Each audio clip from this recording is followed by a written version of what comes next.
Dear friends, जो आज का जो टॉपिक रहेगा हमारा वो कंट्रोलर ऑडिटर जनरल रहेगा और उस पर जो कुछ इंपॉर्टेंट क्वेश्चंस हम देखेंगे और ऐसे ही आप बहुत सारे इंपॉर्टेंट क्वेश्चंस आप बना सकते हैं।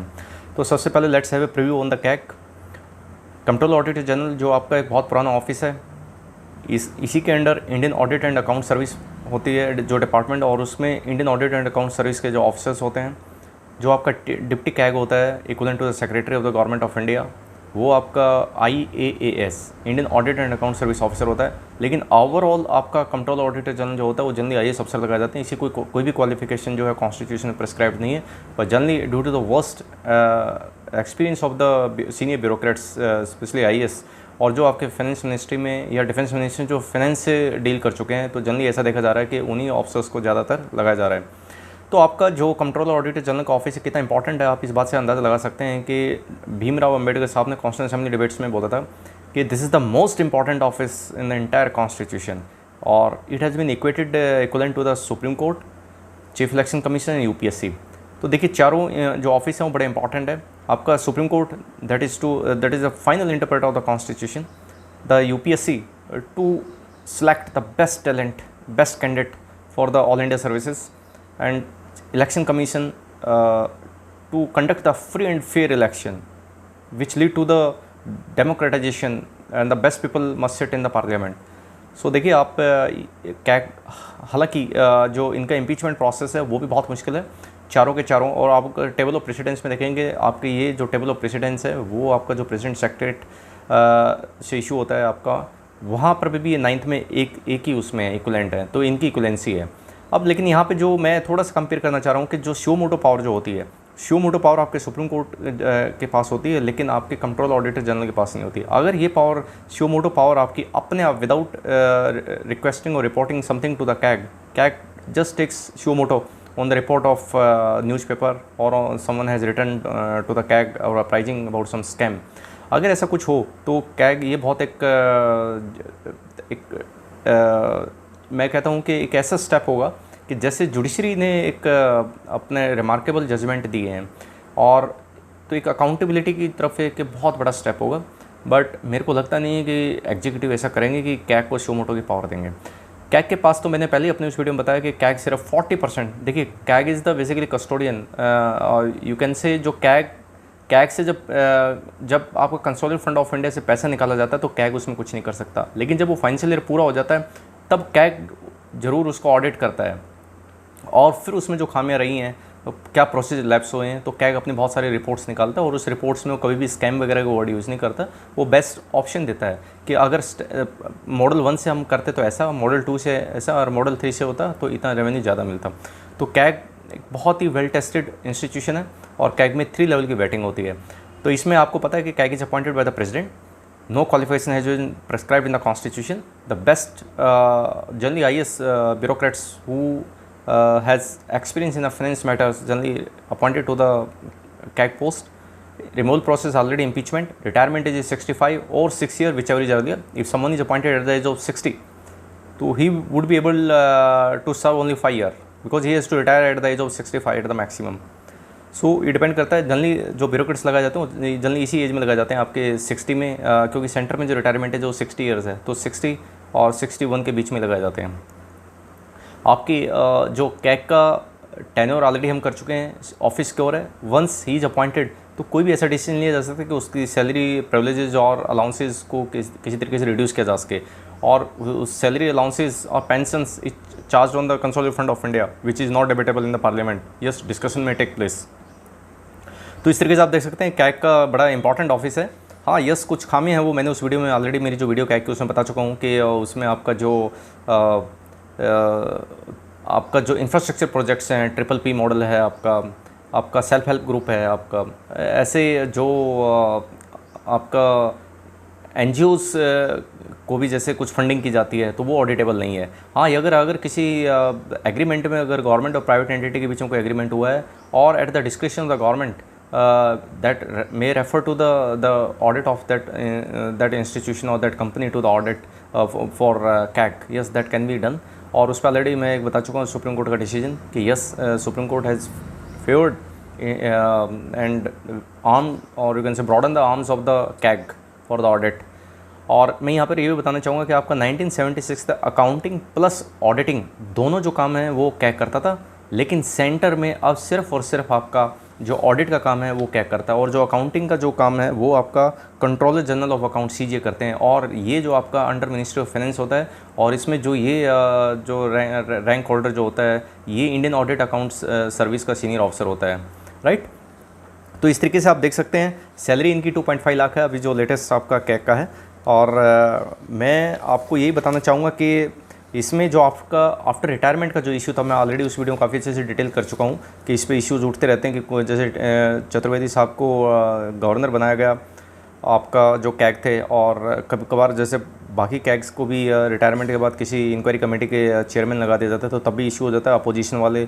और कैग की जो रिपोर्ट्स हैं बहुत वॉलेटाइल होती हैं और अपोजिशन उनका फ़ायदा ले जाता है, और कैग की जो रिपोर्ट है उस पर एस्टिमेट कमेटी अपने कमेंट्स देती है, और फिर वो फाइनली पब्लिक अकाउंट्स जो आपकी कमेटी होती है उसके बाद पीएसी के पास जाता है, और पीएसी आपकी वही पार्लियामेंट्री कमेटी है जो आप जिसमें आपका अपोजिशन के जो लीडर होते हैं वो चेयरमैन होते हैं। और फाइनली ये आपका इस तरह का प्रोसीजर जो आपका कैग है ये अपनी रिपोर्ट्स सबमिट करते हैं आपकी पार्लियामेंट को, सॉरी प्रेसिडेंट को। प्रेसिडेंट फिर lay down to the both houses. Same way अगर आपकी स्टेट के उसको ऑडिट किया है तो स्टेट की जो रिपोर्ट है वो गवर्नर को सबमिट करेंगे, गवर्नर फिर स्टेट लेजिस्लेचर करेंगे, या फिर जो आपकी union territory with state legislature है जो फिलहाल आज के आपके पहले 2 थी अब 3 हो गई हैं, दिल्ली, पुडुचेरी और आपका जे.एंड.के। तो इनके केसेज में क्या होगा कि यहाँ के जो लेफ्टिनेंट गवर्नर होते हैं उनको कैग अपनी रिपोर्ट सबमिट करेगा, और फिर वो फर्दर उनके जो लेजिस्लेटिव हाउस है वहाँ पे सबमिट करेंगे। तो with this let's move to the important questions.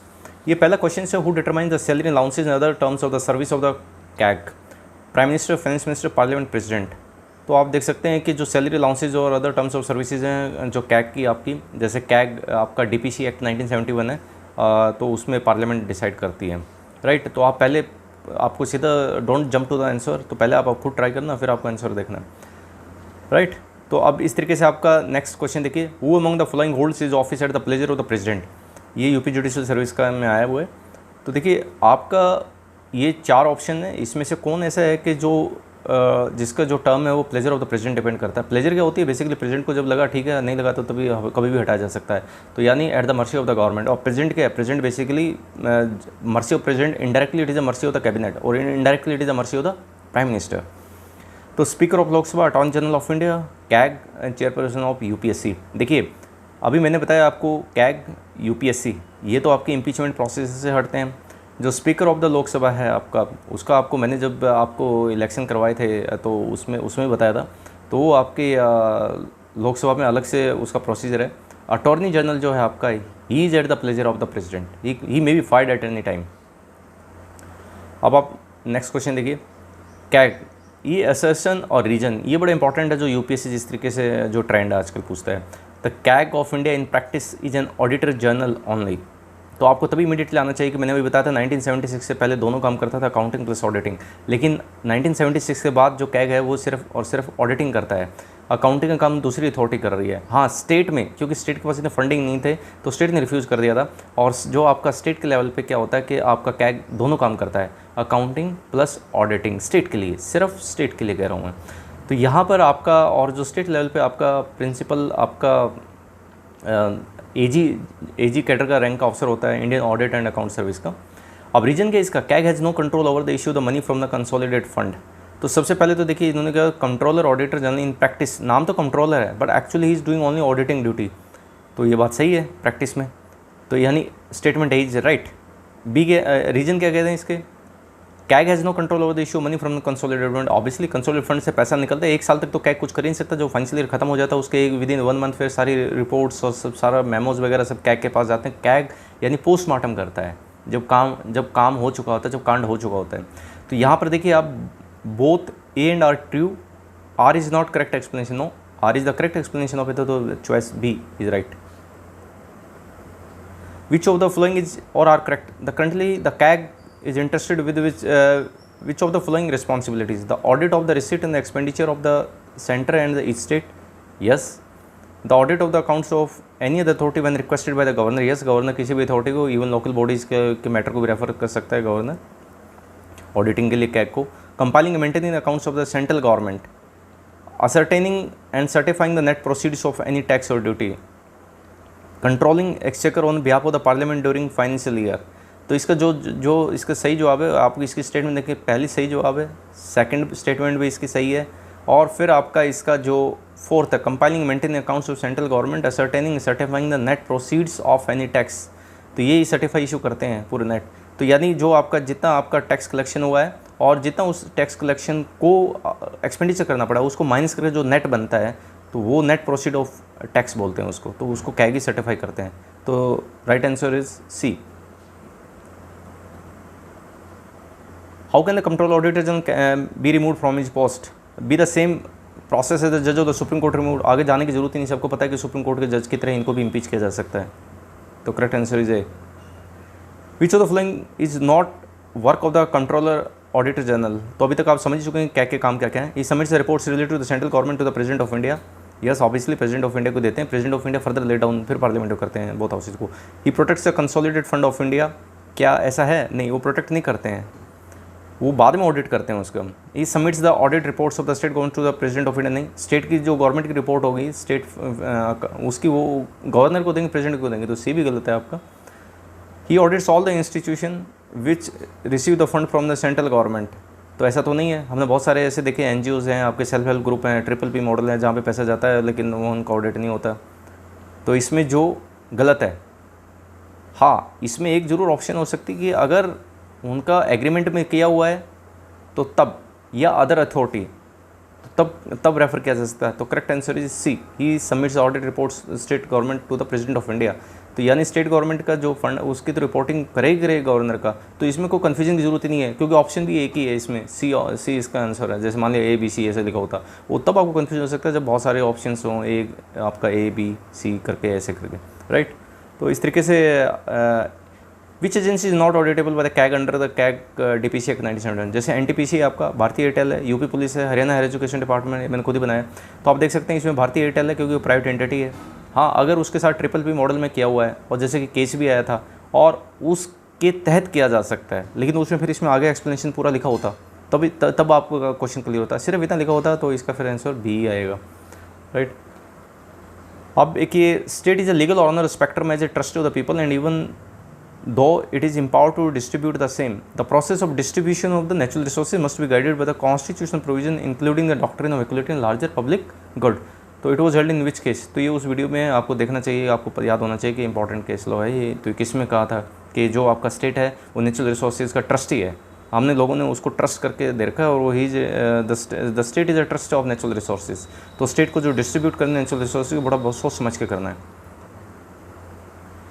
Think अभी एक PM केयर फंड है आपका, पहले अभी जो खोला है आपका कोविड के उसमें, और एक आपका ये PM नेचुरल जो आपका रिलीफ फंड है जो आपका। तो ये जो ऑडिटेबल बाय कैग है, ये दोनों फंड क्या कैग इनको ऑडिट करता है या नहीं करता है? तो इस पर आपकी क्या ओपिनियन है, कर सकते हैं कि नहीं कर सकते? नहीं कर सकते हो, किस प्रोविजन के तहत नहीं कर सकते? तो आप ज़रूर इस पर कीजिए, और एटलीस्ट इस क्वेश्चन का जवाब जो है आपका कमेंट बॉक्स में ज़रूर लिखिएगा। Thank you, so nice of you, good luck.